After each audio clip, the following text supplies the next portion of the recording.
आणखी एक मोठी बातमी, भोंदू बाबावरती प्रामाणिकपणे कारवाई केली तर डझनभर मंत्री आणि अधिकारी आतमध्ये जातील असं देखील हर्षवर्धन सपकाळ म्हणाले। तर दुसरीकडे झिरो एफआयआर कर्नाटकातनं अजित पवार यांच्या विमान अपघातासंदर्भात नोंद झालेला आहे आणि झिरो एफआयआर कर्नाटकातून बारामती ग्रामीणमध्ये वर्ग केल्याची माहिती मिळाली आहे। अजित पवारांच्या विमान अपघातासंदर्भात कर्नाटक राज्यामध्ये झिरो एफआयआरची नोंद झाली आणि हा झिरो एफआयआर कर्नाटकातून बारामती ग्रामीणमध्ये वर्ग केल्याची माहिती मिळाली आहे।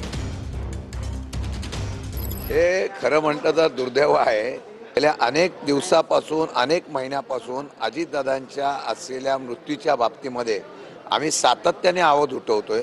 विधानसभा विधान परिषदेचं अधिवेशन चालू असताना आमची साधी चर्चा सुद्धा लावून घेतली नाही। याचाच अर्थ आहे की महाराष्ट्रामध्ये या विषयासंदर्भात चर्चा करून घ्यायची नाही। न्यायालयाच्या निर्णयाप्रमाणे एफआयआर हा दर्ज करून घ्यायचाच असतो, दुर्दैवाने तो घेतला गेला नाही। महाराष्ट्राच्या पोलीस डिपार्टमेंटची आणि महाराष्ट्र सरकारची नामुष्की आहे। माजी आमदार विनायक मेटे साहेबांचा त्यावेळेला मृत्यू झाला होता, त्यावेळेला देखील एडीआरच फाईल झाला होता। 4 महिन्यानंतर एफआयआर झाली होती।